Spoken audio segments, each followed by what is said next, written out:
نحمده ونصلي ونسلم على سيدنا ونبينا وحبيبنا وشفيعنا ومولانا محمد صلى الله تعالى عليه وسلم ورسوله النبي الأمين الحكيم الحليم الكريم الرؤوف الرحيم. أما بعد فأعوذ بالله من الشيطان الرجيم. بسم الله الرحمن الرحيم.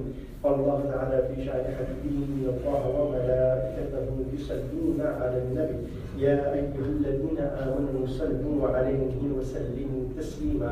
اللهم صل وسلم على سيدنا محمد وعلى آل سيدنا محمد كما تحب وترضى بأن تصلي عليه. بسم الله الرحمن الرحيم.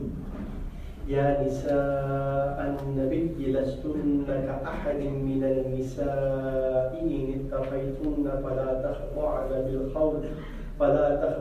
بالقول فيطمع الذي في قلبه مرض وقلن قولا معروفا وقرن في بيوتكن ولا تبرجن تبرج الجاهلية الأولى وأقمنا الصلاة وآتينا الزكاة وأطعنا الله ورسوله. صدق الله العظيم وبلغنا رسوله النبي الكريم ونحن على ذلك من الشاهدين والشاكرين والحمد لله رب العالمين. Most respected ulama, my respected elders, brothers and sisters in Islam, assalamu alaikum wa rahmatullahi wa barakatuh.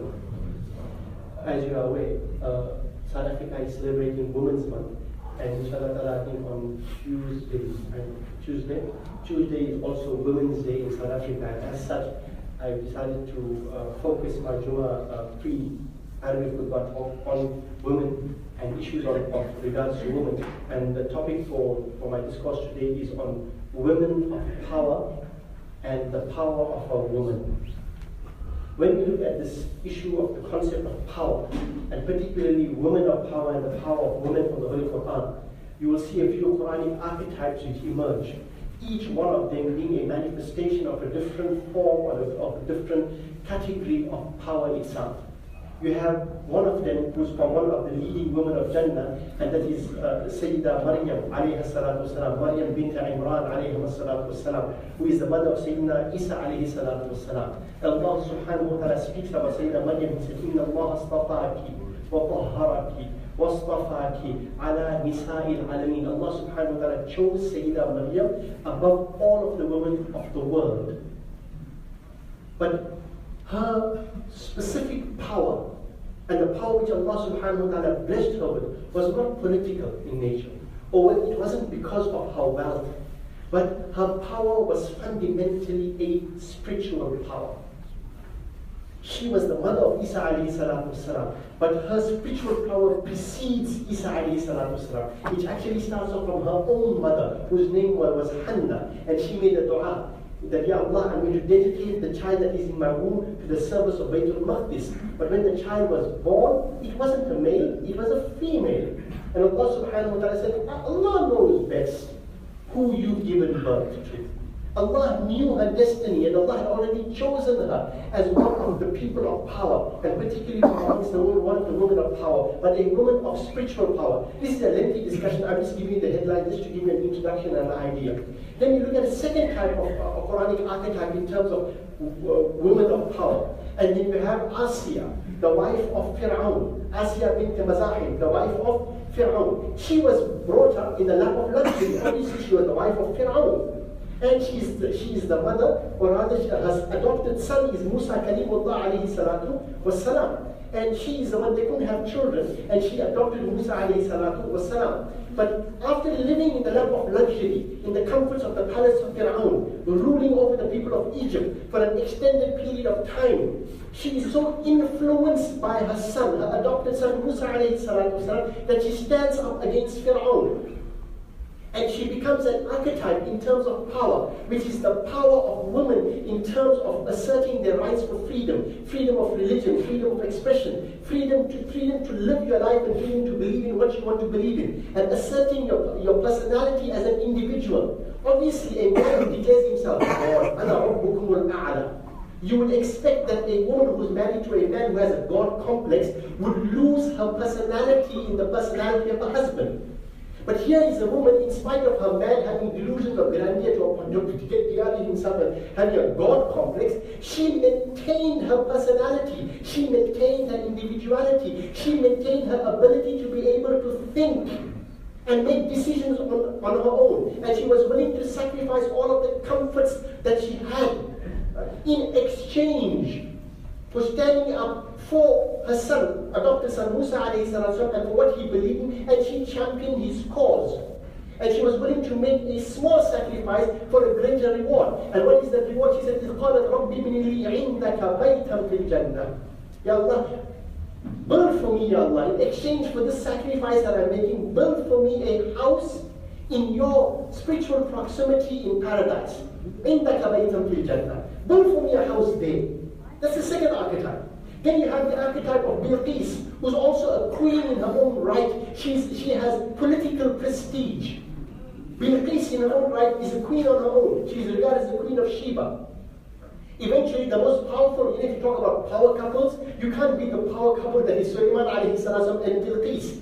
But Bilqis is a sovereign and a queen in her own right, and she has political prestige, and she has a great kingdom, and she's a woman of wisdom and intellect. And Allah subhanahu wa ta'ala celebrates her in the Holy Quran, which gives you an indication that there is a third type of power, which Allah subhanahu wa ta'ala celebrates in women, and that is the degree of political power that women can wield, and that they have the ability to be people of wisdom, people of intellect, people of trust and integrity, and they also have the good sense to be able to see right from wrong and not be taken away by the trappings of power. Had it not been the case, she would have never ever submitted to Sulaiman alayhi salatu wasalam. وَأَسْلَمْتُ مَعَ سُلَيْمَانَ لِلَّهِ رَبِّ الْعَالَمِينَ. This shows a woman of great wisdom.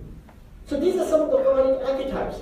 And throughout Quranic history and throughout history of Islam, we've had women who've fallen into one of these categories in terms of the power that they've wielded and the influence that they've had over people.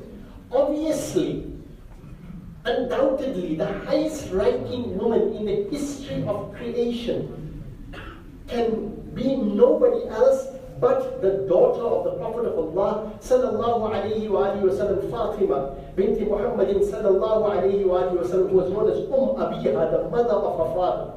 Right? The Holy Prophet sallallahu alayhi wa sallam, in a hadith narrated by Aisha Siddiqa radiallahu ta'ala, the Prophet of Allah in Nisa'i said, أَمَا تَرْضَيْنَ أَن تَكُونِ سَيِّدَةِ النِّسَاءِ أَهْلِ الْجَنَّةِ وَسَيِّدَةُ النِّسَاءِ وَسَيِّدَةُ النِّسَاءِ الْمُؤْمِنِينَ وَسَيِّدَةُ النِّسَاءِ الْمُؤْمِنِينَ. Are you not pleased, O Fatima, that Allah subhanahu wa ta'ala has selected you as the leading woman of the people of paradise? Are you not pleased with the fact, O Fatima, that Allah subhanahu wa ta'ala has selected you as the leading woman from amongst the women of creation in the universe? And you are the leading woman amongst the believers as well. This, the power and the position and the prestige that was granted to her is on various levels. The first, obviously, being that she is the daughter of the Prophet of Allah sallallahu alayhi wa alihi wa sallam, and the wife of Ali karamullah ta'ala wajhahu al-kareem, and the mother of Hasnayn al-Karimayn, the leaders of the youth of Jannah. But her power was also a very unique power. And I'm going to get back to that aspect. And of course, after her, the Azwaj al-Mutahharat, foremost of me, Hadith al-Kubra radiallahu ta'ala anha. But I'm going to come back to Nisa al-Nabi and the Ahl Bayt al-Nabi sallallahu alayhi wa sallam at a later stage. But let's go into a little bit of history. When you talk about women of power, we've had some very interesting ones. And because many of you may not have heard of them, I'm just going to discuss some of them. There is a woman by the name of Khayzurun. She was a slave, and she was part of the harem of Al-Mahdi, right, who was the Khalif of Baghdad. He manumitted her, he freed her, and he married her. She attained such a position in his sight. Remember, she's rags to riches. She was a slave in the harem. The Khalif marries her, and she acquired such a position eventually that when she passed away, her annual turnover was 160 million dirhams. That's a lot of money. That's a lot of money. Right? And she wielded a great deal of influence over her first son, who was known as Al-Hadi. But she did not prefer him because he was not eligible and not good enough in terms of ruling the Islamic empire. She preferred her second son, who became to be later known as Harun al-Rashid, the famous Harun al-Rashid. And eventually Al-Hadi passed away and Harun al-Rashid became king. But not without his mother exerting a great deal of influence over him. It is stated that coins were minted in her name. The Abbasid graveyard, wherein all the Abbasid Khalifs were buried, were actually built by her and named after her. Palaces were named after the slave woman who became queen. But what is interesting is after her, her daughter-in-law, who was also her niece, right, Amatul Aziz, became queen. And she's known fondly by a new name, but that we know her by. Her name was Zubaydah. I'm sure you must have heard of Harun al-Rashid and Zubaydah. There is a narration that they say, you know, that the fabled figure Sherazad is modeled around Zubaydah. But what is interesting about Zubaydah was she was the wife of Harun al-Rashid. And there's interesting aspects to her life. I just want to touch on one or two of them. One is Harun al-Rashid's wedding to Zubaydah was regarded by some of the scholars like Zubaydah and so on as one of the most lavish weddings in the history at that time. Her wedding cost 50 million dinars. That's gold coins. Go work that one out. If the crew is about 20 grand nowadays, right? 50 million, I can't even do that at that time, but I never went beyond 75. Right? You work it out, you can tell me whatever it is. That's a lot of money. Zubaydah, that was her wedding. She herself was a queen and a queen of intelligence. I mean, she should have 100 Quran reciters, females who had memorized the Holy Quran, that would complete at least 10 juz of the Holy Quran every single day in her palace, so that the Quran would be recited constantly in the home, like there would be a humming of bees. And these 100 women were reciting Quran in her palace all the time, Zubaydah's palace. Zubaydah was one of those, she may have been extravagant. Her wedding may have been, you know, something to die for, literally. But the reality of the matter was that she was a woman of intellect and wisdom, and she was a philanthropist.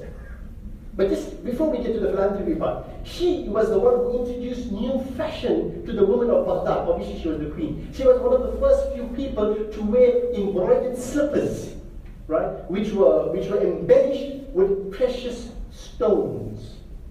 You're talking about people wearing emeralds on their shoes, right? Chew on that, Jimmy, chew. I don't think they can do that yet, right? Literally emerald stones. She was the one who made famous, you know, these air fresheners and candles and what we call now agarbattis and bukhur and so on there. She used to have these scented candles made out of amber, and it used to be, lit up and so on, so there would be a beautiful smell. When she walked, she could barely walk because of the weight of jewelry on her. But the same Zubaydah, the wife of Harun al-Rashid, was a woman of great piety and philanthropy as well. When she went to Mecca, she did 5 Hajjs. And when she went to Mecca in around the 1800s, late 1800s, she noticed the drought had ravaged Mecca. And because of that, because of the well of Zamzam at that time wasn't as deep as it was right now, Zubaydah instructed that the well of Zamzam be deepened even further. And she spent 2 million dinars in just creating a new system of water for Makkatul Mukarramah, for pilgrims to drink from. And she was the one responsible for digging even deeper into the well of Zamzam, so the well of Zamzam may continue to bring out its barakah and so on. Not only that, Zubaydah then went to Arafah, and she had a well dug there for the people in Arafah known as Ayn Zubaydah. And her crowning achievement was a road that she built all the way from Kufa to Baghdad. 1,500 kilometers of road to connect the people of Baghdad, which was the capital city of the Muslim world at that time, to connect the people of Baghdad all the way to Makkatul Mukarramah. When she was building she had an aqueduct made so that water would come from the areas of Hunayn to fill up the area of Arafat. The engineers and then told her, look, you know, it's practically impossible to do this. It's an engineering marvel. Zubaydah told them, I'm insistent upon it. If it means that at every pickaxe which is picked up and dropped like that is going to cost me 1 dinar, 1 gold coin, I will do it. That's 20,000 rand for every pickaxe brought up and brought down. If it means that too, it's fine. But build it in Makkah. And you know what's the reward? There is a story about Bahlul Majnoon. Bahlul Dana, they call him. He was a man of Allah subhanahu wa ta'ala. And one day he's on the banks of the river. Right, River Euphrates, and he's sitting there, and Hafez al-Rashid and his wife are going past, Zubaydah are going past, and they see Bahlul Majnoon. They know he's a friend of Allah subhanahu wa ta'ala, and Zubaydah sees, Bahlul is building something like he's building a sandcastle, right? And she stops, telling him, stop. See, Bahlul Majnoon is building sandcastles on the River Euphrates. So she asked him, oh Bahlul, tell me something, what are you doing? No, he said, no, I'm building castles in paradise. So Zubaydah says, how much for a castle in paradise? He tells her 2 dirhams, 20 bucks. She says, done. She takes out 2 dirhams and she gives it to him. He makes up a castle, that's Zubaydah's castle in paradise. Harun Rashid tells his wife, why are you wasting money on this bad money here, man? Come on, you just wasted $20 on it. He said, it's fine. My money, it's okay. He said he's building a paradise in paradise. I bought it, khalas. The same night, Harun Rashid has a dream. He sees himself in the vicinity of paradise. And as he goes and he walks around there, he sees a pure, magnificent palace, and he's written there, the palace of Zubaydah. He sees the palace, he's taken aback because he's never seen anything more beautiful. So he goes towards the door and he says, can I come in? He says, no, this is the palace of Zubaydah. He said, I'm a husband. He said, yeah, you're a husband in the dunya, you're not a husband here right now. And you don't have permission. So he says, when was this palace built? He said, no, Bahlul built this palace for Zubaydah. The next morning, Harun Rashid gets into his coach and tells Zubaydah, come, let's go and see where Bahlul is.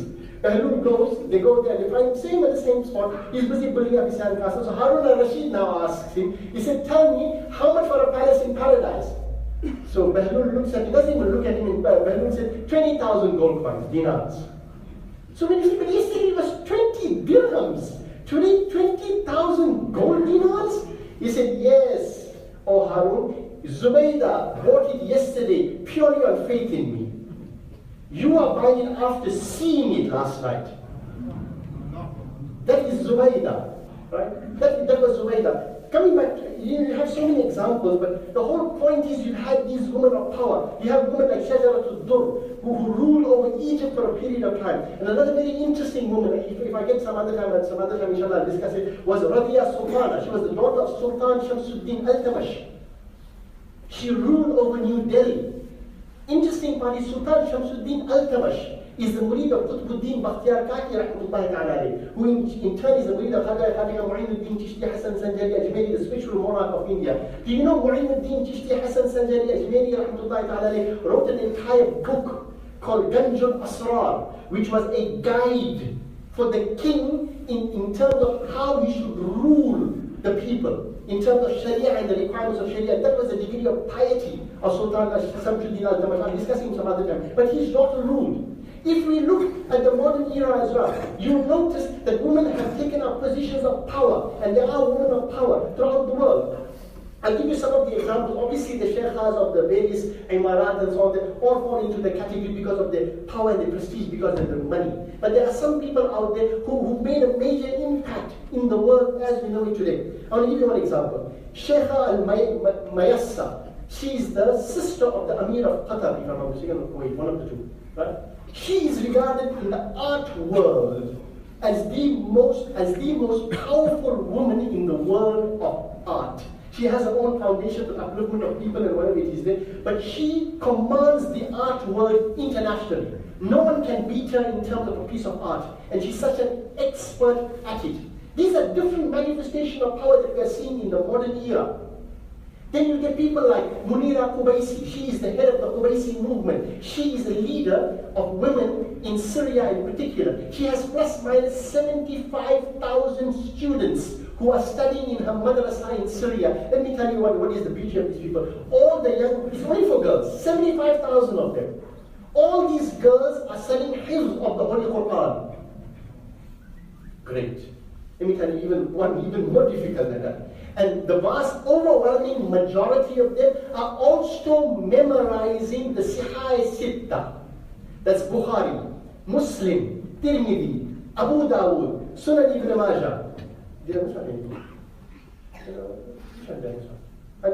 I discuss all that. Sihai Sitta. They're memorizing it. Do you know what that takes?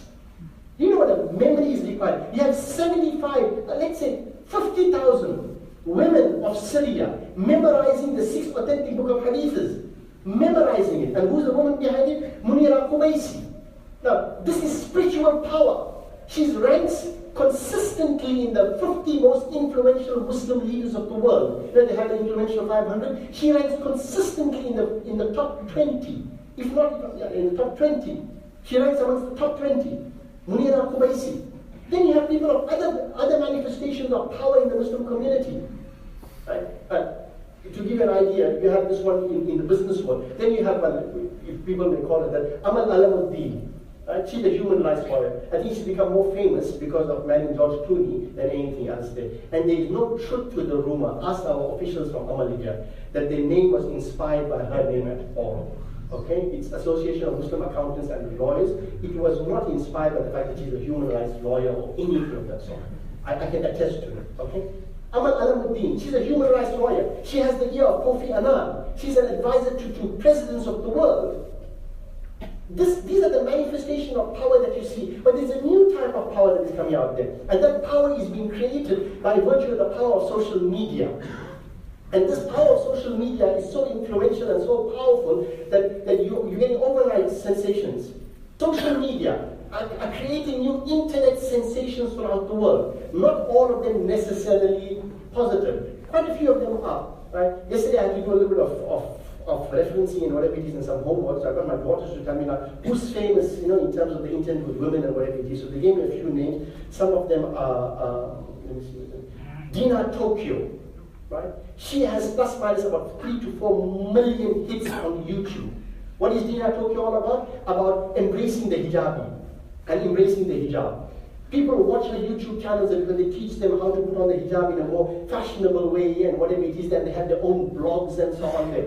Another one is called Hijab Heals, right?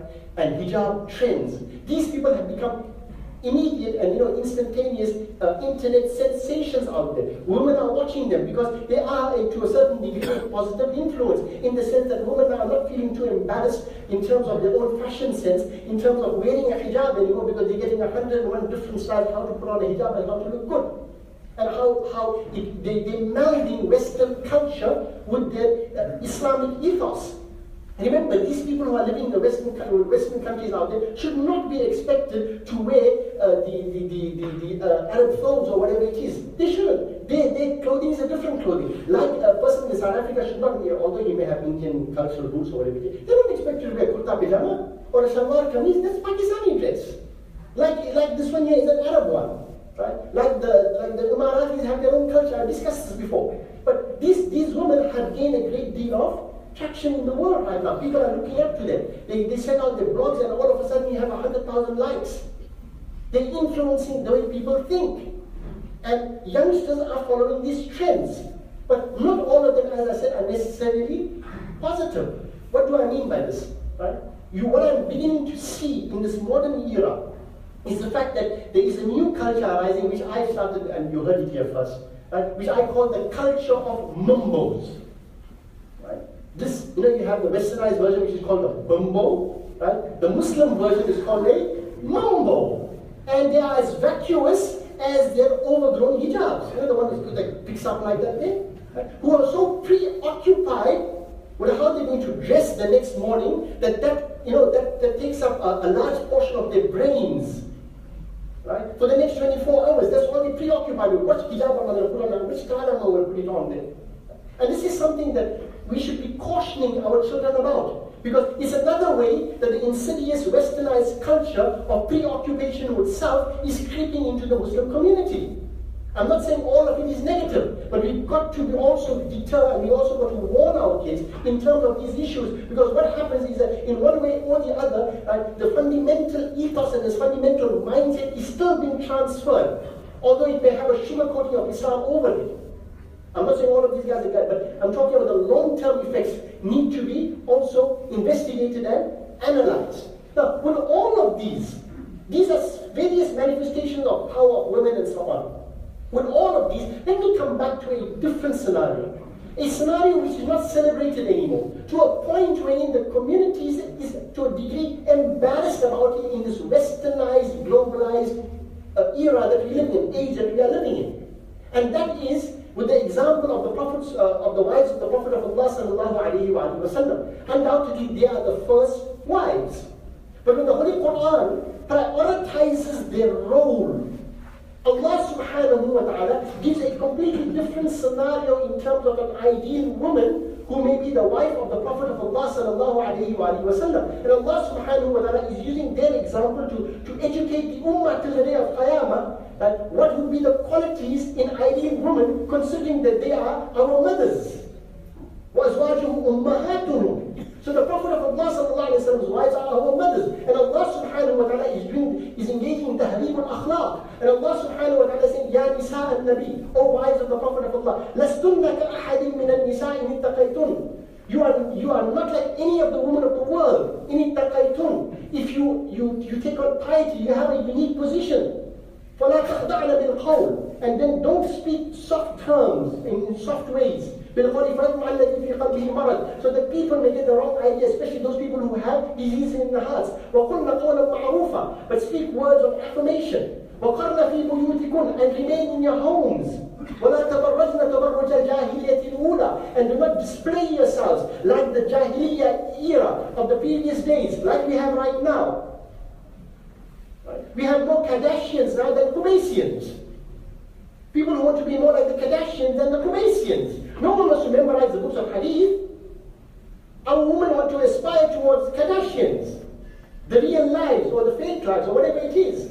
And the Quran is giving an ideal example for women that, trust me, today's westernized modern Muslim woman feels embarrassed and rather uncomfortable about this commandment of Allah subhanahu wa ta'ala to the wives of the Prophet of Allah, who in return are our mothers. Because he tells us that Allah subhanahu wa ta'ala prioritizes. Not that there's anything wrong with you working and studying and education. No. But Allah subhanahu wa ta'ala says Allah's preference is وَقَرْنَ فِي بُيُوتِكُنْ, and remain in your homes.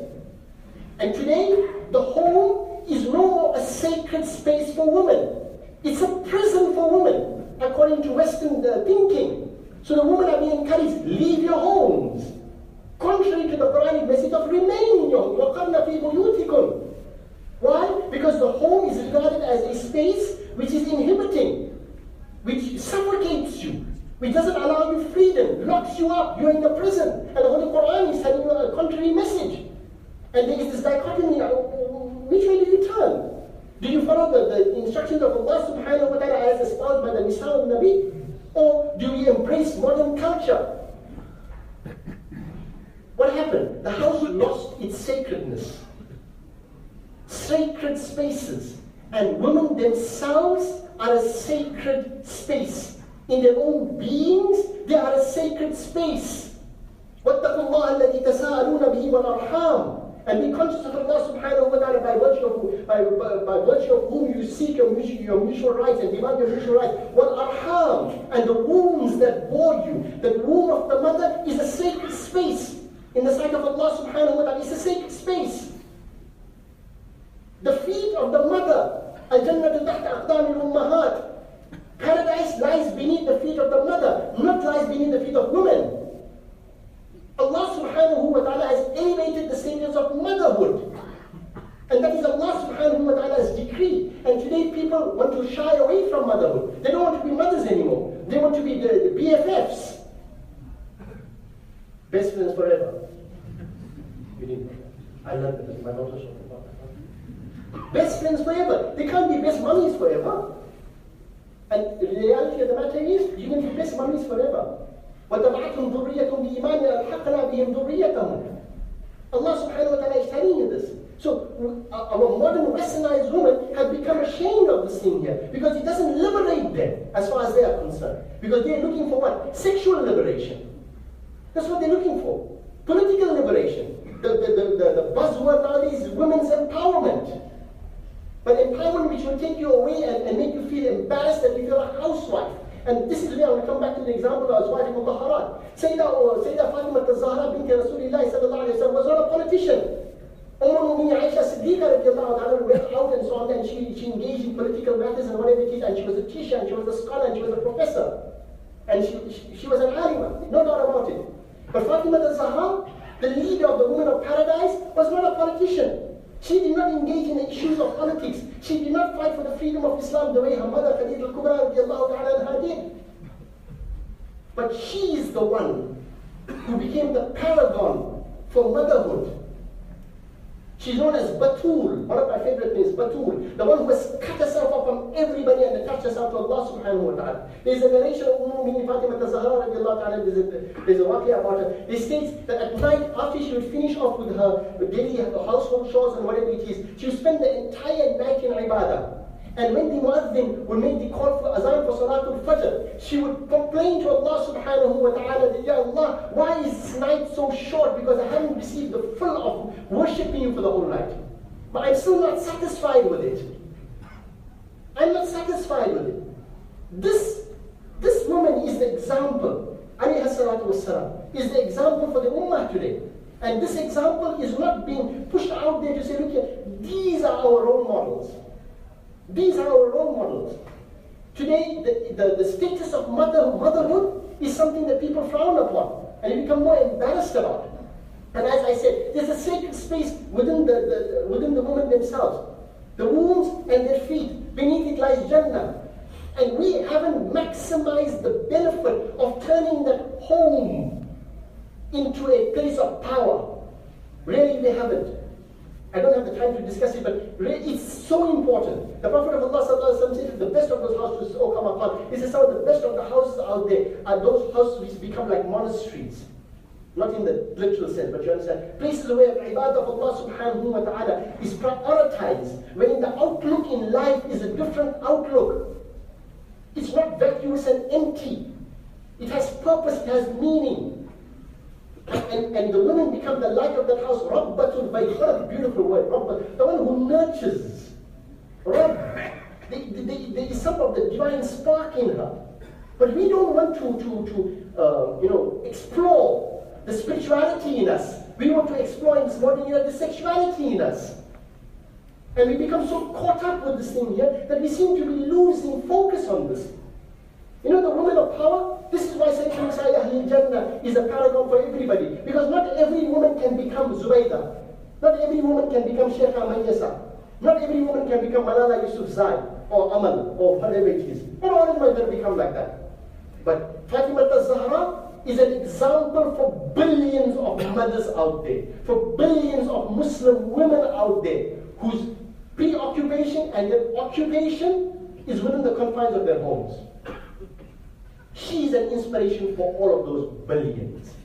And it's high time we took cognizance of this fact here and reasserted some of the fundamental issues in conjunction with everything else that we're talking about in terms of empowerment. Because no matter how powerful a woman may be in the corporate sector, if she has not unlocked her potential and her power within the home, she is still powerless.